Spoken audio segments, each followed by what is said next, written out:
하나님께서 우리에게 주시는 말씀은 로마서 1장 15절부터 17절 말씀 합독하겠습니다. 그러므로 나는 할 수 있는 대로 로마에 있는 너희에게도 복음 전하기를 원하노라.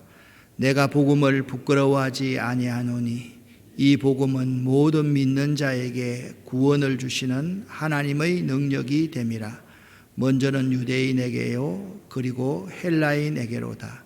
복음에는 하나님의 의가 나타나서 믿음으로 믿음에 이르게 하나니 기록된 바 오직 의인은 믿음으로 말미암아 살리라 함과 같으니라. 아멘. 다시 복음으로 새롭게는 세 부분으로 나눌 수 있을 것입니다. 먼저 다시라는 부사입니다. 다시라는 부사는 이전의 상태나 행동이 그쳤다가 이어지면서 또는 이전보다 방법이나 방향을 달리 고쳐서 새로이 함을 의미합니다. 그리고 복음으로, 이 복음이라는 것은 본질입니다. 본질로 돌아가자라는 의미입니다. 그리고 새롭게라는 부분입니다. 전과는 다르게 더 생생하게 시작해보자라는 의미입니다. 코로나19를 통한 비대면 예배를 지난 3년 동안 드렸습니다. 자연스러운 모임 제한으로 신앙활동의 침체가 있었습니다. 교회 활동의 제한이 있으니까 성장이 침체되고 교회의 근간이 무너졌습니다. 그리고 대안을 찾으려는 시도가 여기저기서 나오기 시작했습니다. 교회의 출석 인원은요, 각 교회별로 다르겠지만 평균 40% 정도가 줄었습니다. 그리고 신앙 성장도 정체됩니다. 그런데 지난 3년 동안 신앙 성장이 정체되었을 때 두 가지의 반응이 일어납니다. 한 가지의 반응은 절절하게 이런 때를 맞이하니까 신앙이 필요하구나 라고 느끼는 사람이 있고요. 지난 3년 동안 신앙에 대해서 아예 무관심해버린 신도들도 많이 생기게 되었다라는 것입니다. 이제 더 이상 과거의 다양한 목회 프로그램의 시도나 여러 가지 세미나를 통해서는 회복이 보이지 않는 시대로 접어들었습니다. 그 대안으로 성경이 제시하는 근본으로 돌아가야 한다. 오직 예수, 예수의 정신, 예수의 삶으로 새로워져야 한다는 것입니다. 지금 우리들은 홍해 앞에 선 이스라엘과 상황이 매우 유사합니다. 우리들은 한 번도 경험해 보지 못한 길, 한 번도 가보지 않는 길을 가야만 합니다. 포스트 코로나를 준비하는 교회는요, 이전으로 돌아갈 수 있다는 환상을 버려야만 합니다. 물론 이 말은 패배주의에 빠져야 한다는 말은 아닙니다. 그런데 지금 세계의 생태계, 환경은 이전 상황과 전혀 다른 상황으로 전개되고 있기 때문입니다. 우리는 홍해 바다 앞에 서 있던 이스라엘처럼 다시 애굽으로 돌아가려 하거나 원망하고 불평하거나 혹은 스스로 자포자기해서는 결코 안 될 것입니다. 이 말은 목회의 중심, 목양의 근본이 성경의 가르침으로 돌아가야 한다는 것이며 지금까지 목회에서 목양에서 추구해온 인본주의와 세속주의를 목회와 목양에서 배제해야 한다라는 것입니다. 사실은 지금까지 교회는요, 성장 일변도, 성공주의, 축복지향적 목회를 지향해 왔고 지도자들은 기독교 고지론을 가르쳤습니다. 기독교 고지론이 뭐라고 말씀을 드렸습니까? 믿는 우리들이 높은 자리에 올라가서 크게 성공하여 사회에 큰 영향력을 미치는 사람으로 사는 것이 축복이고 하나님께 영광을 돌리게 된다라고 가르쳐 왔습니다. 참 우리에게 많은 여러 가지 문제점이 있었습니다. 이제 홍해 앞에 서 있던 이스라엘처럼 하나님이 우리들과 함께 하심을 믿고 하나님의 말씀과 성령의 능력을 믿고 담대히 나아가야만 합니다. 그러할 때 하나님께서 보내신 동풍을 통해서 바닷길이 열리고 마른 땅을 걸어갈 수 있게 될 것이기 때문입니다. 세상이 빠르게 변하고 절대 가치를 인정하지 않고 교회 안팎의 위협과 회방이 극심하고 아웃사이더 신자들의 신앙이 다 허물어 무너졌다 할지라도 교회가 본질을 되찾고 우리 믿는 사람들이 자기를 성찰하고 세상을 치료하는 실천적인 믿음과 신학을 가질 때 교회는 이럴 때 교회다움의 의미가 무엇인지를 알게 될 것이고 교회다움을 가지게 될 것이기 때문입니다. 복음이란 예수가 그리스도임을 선포하는 것입니다. 복음이란 예수가 구원자임을 선포하는 것입니다. 우리들이 로마서 1장 16절의 말씀대로 이 복음은 모든 믿는 자에게 구원을 주시는 하나님이 너희 능력이 됨을 확신해야 하고 믿어야 하고 선포할 수 있어야만 합니다. 세상의 유일한 희망의 저자 마틴 로이드 존스 목사님이 있습니다. 그는 이 책에서 여러 현대의 유명인들과 그들의 사상을 소개하면서 복음 외에 그들의 사상과 주장이 결코 현대인들의 삶의 질을 향상시키지 못하였으며 현대 유명인들 또한 자신들의 이론의 한계를 고백하게 된 것을 파헤치고 있습니다. 이 책은 영적으로 벌거벗은 우리들의 실상을 낱낱이 고발하고 있으며 참된 낙원과 행복은 오직 그리스도에게만 있음을 보여주고 있습니다. 그렇지만 오늘날 설교 강단에서 이러한 매우 명료하고도 기초적인 복음 진리를 듣기가 힘들어진 것은 참으로 유감스러운 일이요 크나큰 문제가 아닐 수가 없습니다. 사실 그렇습니다. 설교에서 복음이 선포되지 않고 교인들이 만족할 만한 설교를 한다라고 한다면 그것은 매우 유감스러운 일이고 크나큰 문제가 되는 것입니다. 로이드 존스 목사가 세상의 유일한 희망이라는 책에서 전하고자 했던 메시지는 명료합니다. 인간은 죄인이며 이러한 인간들에게는 예수 그리스도가 반드시 필요하다는 것입니다. 그분은 말씀합니다. 오늘날 많은 사람들이 교회에서 하나님께 예배드리는 것을 고리타분하고 시대에 뒤떨어진 관습이나 심지어는 하나님께 예배드리는 것을 비웃음을 살만한 쓸데없는 일로 여기는 시대에 우리들은 살고 있다. 사람들은 교회를 떠났고 더 이상 예배를 드리지 않는다. 그 이유 중에 가장 큰 것이 바로 우리에게 고통을 주는 시대적인 문제가 산적되어져 있는데 시대에 뒤떨어진 기독교는 그러한 문제들을 해결할 수 없다고 생각하기 때문이라는 것입니다. 과연 그럴까요? 그런데 이런 문제가 발생했던 이유는요, 신학이 공공성, 공적 신학임을 잃어버렸기 때문입니다. 무슨 말씀인가 하면 신학은요 항상 개인적이고 사유적이어서는 안 됩니다. 예를 들면 우리 교회 주차장이 있습니다. 이 주차장은 우리 교회 것이 아닙니다. 이 지역에 있는 모든 사람들이 공유하는 개념인 것입니다. 오늘날 많은 교회들이 펜스를 쳐놓고 우리 교인들만 이 주차장에 들어와야 한다라고 생각하는 이러한 이기성, 개인성이 세상 사람들로 하여금 교회를 욕하게 하는 아주 중요한 근거라는 것입니다. 또한 신자들이 본질이신 예수의 삶을 따라 살려고 하지 않는다라는 것입니다. 그저 이 세상에서 편안하게 복받고 살고 싶어 합니다. 또한 세 번째, 기독교가 변화와 혁신을 싫어하고 자꾸만 수구적인 바리새인, 서기관 그리고 대제사장들의 삶을 따라가려는 기득권자가 되어버렸기 때문입니다. 이 모습을 한번 보십시오. 바리새인들과 사두개인들과 서기관들의 모습입니다. 오늘날 교회의 목사들, 평신도들의 모습이 이들의 모습과 너무나도 유사하지 않습니까?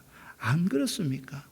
우리 모두가 권력지향적이고 축복지향적이고 기독교 고지론에 사로잡혀서 좋은 대학, 공부, 성공, 이 땅에서의 잘되는 것만을 추구하니 말입니다. 그러면 우리들이 다시 복음을 회복한다는 것은 무엇을 의미하는 것입니까? 그것은 교회와 그리스도인들이 세속적 가치들을 내려놓고 철저하게 예수의 말씀을 따라 예수께서 사셨던 그 삶을 살아가는 것을 말을 합니다. 아니, 그러한 삶을 지금까지 살지 못했다면 회개하고 돌이켜서 다시 작은 예수의 삶을 살아내는 것을 말합니다. 믿는 우리들이 작은 예수의 삶을 살아내려면 예수가 내 삶의 주인이 되게 해야 하며 세속적인 야망과 욕심을 버리고 내려놓아야 하며 말씀과 기도의 삶을 살아야 하고 은혜가 무엇인지를 알아서 순종하고 겸손할 수 있어야만 합니다. 그러니까 다시 복음으로 새롭게 시작하는 것만이 사는 길인 것입니다. 우리들이 믿는 자답게 산다는 것은 싸우는 것, 경쟁하는 것이 아닙니다. 믿는 자답게 사는 것은 더불어 함께 살아가는 것이요, 믿는 자답게 사는 것은 조화를 서로 이루면서 살아가는 것을 말합니다. 믿는 자답게 산다는 것은 사랑하며 사는 것입니다. 이 세상에서 가장 고귀한 말씀 순종과 말씀의 실천은 하나님을 사랑하고 이웃을 내 몸처럼 사랑하는 것입니다. 우리들이 믿는 자답게 산다는 것은 우리들의 이웃에 대하여 경청하고 공감하고 소통하며 설득하는 작업을 하는 것입니다. 믿는 자답게 산다고 하면서 이웃에 대해서 이웃의 소리를 듣지 않고 그들과 공감하지 않고 그들과 소통하지 않고 그들을 이해시키고 설득하는 작업을 하지 않았기 때문에 우리에게 많은 문제들이 있음을 알아야만 하는 것입니다. 믿는 자답게 산다는 것은 복음을 전하는 삶을 사는 것입니다. 오늘 로마서 1장 14절부터 17절의 말씀을 제가 요약해서 한번 이렇게 정리해 보았습니다. 나에게는 어느 누구에게나 복음을 전할 책임이 있다. 그래서 로마에 있는 여러분에게도 복음을 전하기를 간절히 바라는 것이다. 나는 복음을 부끄러워하지 않는다. 그것은 이 복음이 모든 믿는 사람을 구원에 이르게 하는 하나님의 능력이기 때문이다. 아멘. 믿는 우리들이 복음으로 어떻게 다시 새롭게 살아야만 하는 것입니까? 여러분과 제가 어떻게 새롭게 살아야만 할 것입니까? 올 한 해 말입니다. 첫째, 복음의 사람, 예배자로 살아가야만 합니다. 요셉 케이보라는 사람은 체코슬로바키아가 공산주의 통치하에 있을 때 아주 유명했던 인물입니다. 그의 아버지는 학교에서 공산주의를 가르치는 교사였습니다. 그러나 어머니는 독실한 크리스찬이었습니다. 어릴 때 그는 주일 아침 3시간 동안이나 기차를 타고 프라하로 예배하러 갑니다. 교회에 가서 예배드리는 시간이 2시간 30분이었습니다. 2시간 30분 동안 예배를 드리고 예배를 마치면 오후 예배를 드리기 위해서 공원에서 점심을 먹고 나면 다시 2시간 30분 예배를 드리기 위해 다시 교회로 갔습니다.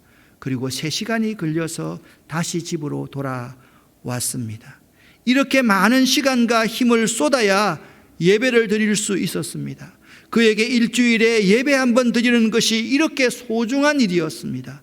그는 한 번의 예배를 위해서 엄청난 대가를 지불하더라도 예배를 드리러 가야 한다고 생각한 것입니다. 오늘날 이렇게 가는데 3시간, 오는데 3시간, 걸어 다니는데 1시간, 그리고 예배 드리는데 5시간, 그렇게 예배 드린다고 하면 사람들은 저 사람 미쳤다라고 이야기할 것입니다. 사랑하는 성도 여러분, 예배는 탯줄입니다. 예배는 생명의 통로입니다. 기도와 말씀과 찬송이 있는 예배는 믿는 자들의 생명을 유지하는 영적인 종합 바이타민인 것입니다. 예배에 목숨을 걸어야지 인생이 바뀜을 꼭 믿으시기를 바랍니다. 두 번째, 2023년은 하나님의 은혜를 바로 아는 사람으로 철저하게 신앙생활을 한번 해보기를 원합니다. 철저하게 신앙생활을 한다는 것은 철저하게 순종하는 삶을 한번 살아보겠다라는 말과 의미가 유사합니다. 사무엘상 15장 22절 말씀을 보면 사무엘이 말했습니다. 여호와를 더 기쁘시게 할 것이 무엇이겠소? 태워드리는 제물인 번제물과 그 밖에 제사요? 아니면 순종이요? 하나님께 순종하는 것이 제사보다 낫지 않소? 하나님의 말씀을 듣는 것이 순양의 기름을 바치는 것보다 낫소? 라고 사무엘은 말했습니다. 순종은 그리스도인의 특징의 유일한 보정수표와 같은 것입니다. 예수는 아버지 하나님께 죽기까지 순종했던 삶의 자리까지 내려가셨습니다.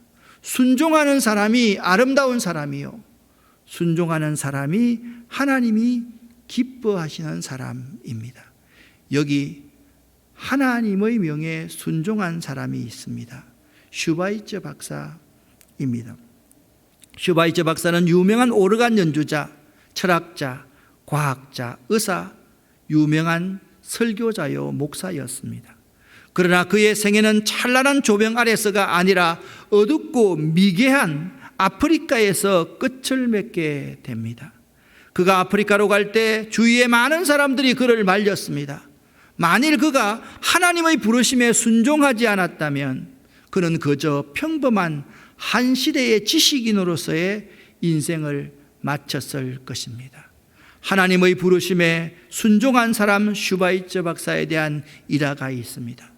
당시에 슈바이처는 영국 황실로부터 백작 칭호를 받은 귀족이었고 유명인이었습니다. 그래서 그가 떠는 곳에는 일종의 취재 경쟁이 일어났는데 이 취재 경쟁에 열중한 기자들이 한꺼번에 슈바이처가 타고 있다고 생각하는 그 기차에 특등실로 우르르 몰려 들어가서 특등실에서 슈바이처 박사를 찾아보았으나 도저히 찾을 수가 없었습니다. 기자들은 다시 1등 칸으로 몰려가서 찾아보았으나 거기에도 박사는 없었습니다. 또다시 2등 칸으로 가봤으나 거기서도 찾지 못했습니다. 많은 기자들은 허탈해하며 그대로 돌아가 버렸습니다.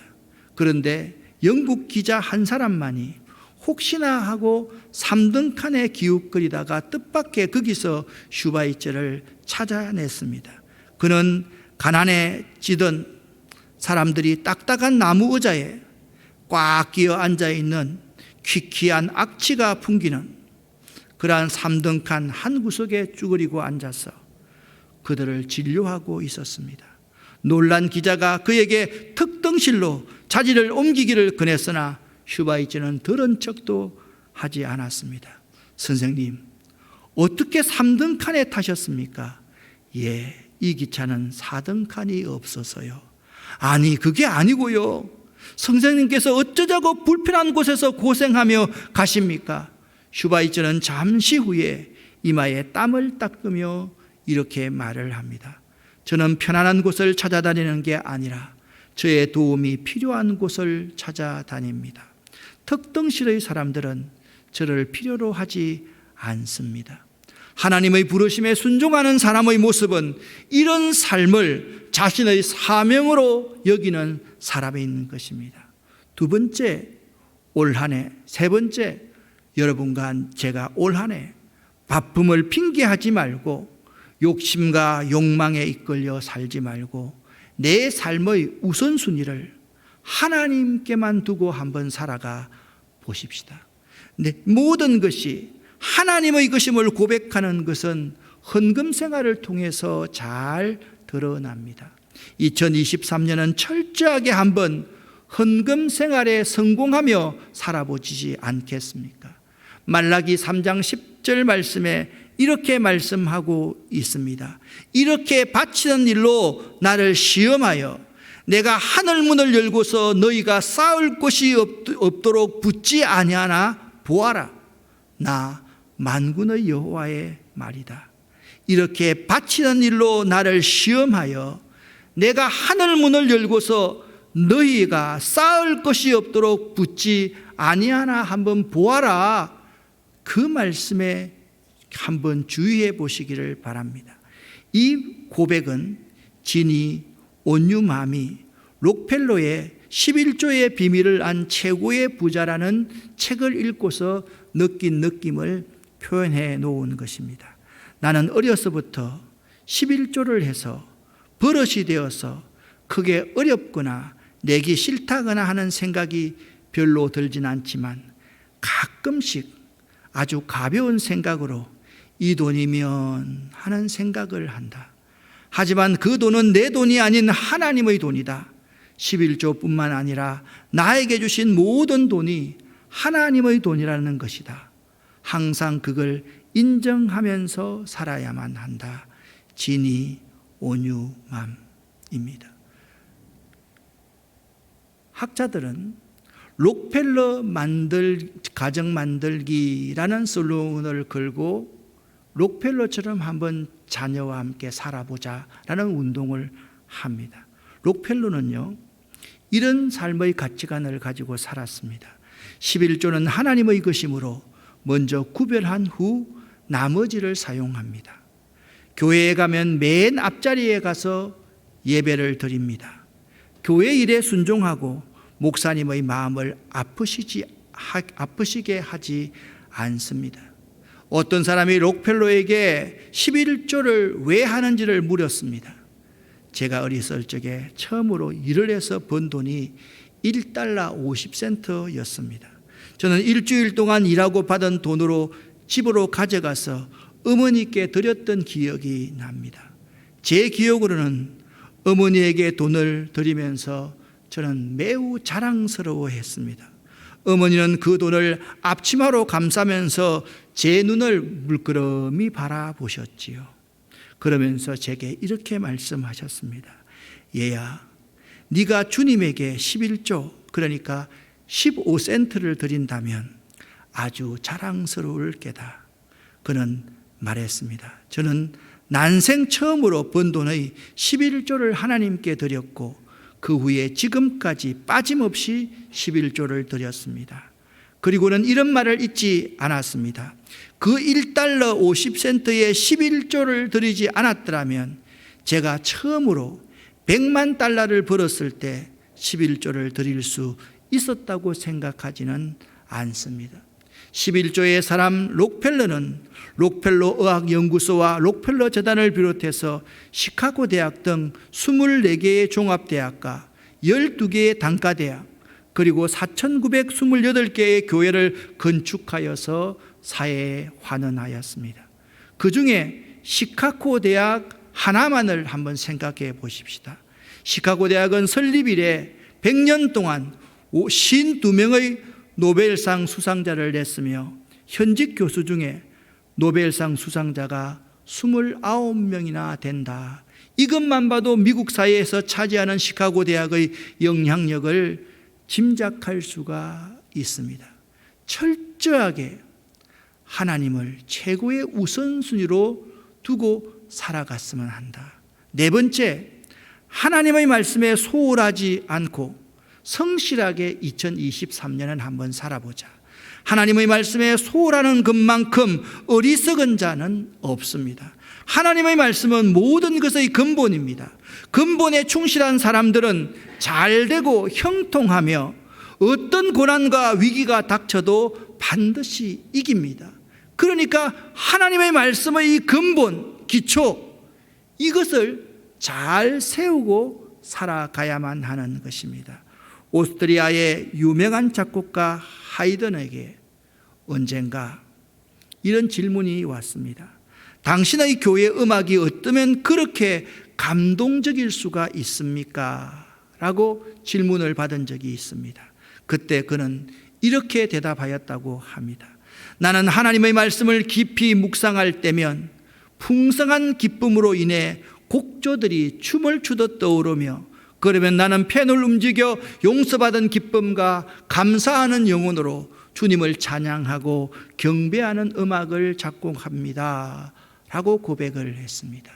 다섯 번째, 2023년은 체험이 있는 신앙생활을 해볼 수 있기를 바랍니다. 새해 첫 주일 하나님께서 여러분과 저에게 주신 말처럼 올 한 해는 하늘이 열리는 체험을 하여서 하늘의 아름다운 영광의 자리를 보면서 살아가는 한 해, 올 한 해는 성령이 비둘기처럼 임하는 체험, 성령 충만한 채로 살아가는 한 해, 그리고 올 한 해는 매 순간 하나님의 음성을 듣고 하나님의 말씀 아래 살아가는 한 해가 될 수 있도록 기도할 수 있기를 바랍니다. 갈라디아 1장 10절 말씀에 이제 내가 사람들에게 좋게 하랴 하나님께 좋게 하랴, 사람들에게 기쁨을 구하랴 내가 지금까지 사람의 기쁨을 구하는 것이었다면 그리스도의 종이 아니니라. 그러므로 여러분은 먹든지 마시든지 무엇을 하든지 모든 것을 하나님의 영광을 위해 하십시오. 우리가 살아도 주를 위하여 살고 죽어도 주를 위하여 죽나니 그러므로 사나 죽으나 우리가 주의 것이로다. 여러분과 저의 삶이 2023년은 좀 달랐으면 참 좋겠습니다. 지금까지 허지부지한 그러한 상태에서 내가 확실히 무언가를 할 수 있을 때 하겠습니다가 아니라 15센트의 정확한 것을 드림으로써 100만 장자일 때도 아낌없이 드릴 수 있었던 것처럼 예배와 헌금 생활과 하나님의 말씀과 순종함의 모든 일에 있어서 여러분이 분명하게 원칙 있게 신앙생활을 해볼 수 있기를 바랍니다. 하나님께서는요, 다윗을 내 마음에 합한 자라고 하셨습니다. 내 마음에 합한 자는 영어로 A man after my own heart, 직역하면 내 마음과 맞은 사람, 내 마음에 맞는 사람, 내 마음과 닮은 사람, 혹은 내 마음을 쫓는 사람, 내 마음을 따르는 사람이라는 뜻입니다. 사랑하는 아름다운 교회 성도 여러분, 다시 복음으로 새롭게 무장하여 하나님의 마음에 합한 자로 살아갈 수 있는 올 한 해 될 수 있기를 예수 이름으로 간절히 축원합니다. 기도하겠습니다. 살아계신 아버지 하나님, 다시 복음으로 새롭게 시작하기를 원합니다. 하나님, 우리들과 함께하여 주시옵소서. 다시 붙잡을 수 있도록 도와주시고, 다시 복음이 무엇인지 우리가 분명히 할 수 있도록 도와주시옵고, 새롭게 시작할 수 있는 저희들 될 수 있도록 도와주시옵소서. 예수 그리스도 이름으로 축복하옵고 간절히 기도 올립니다. 아멘.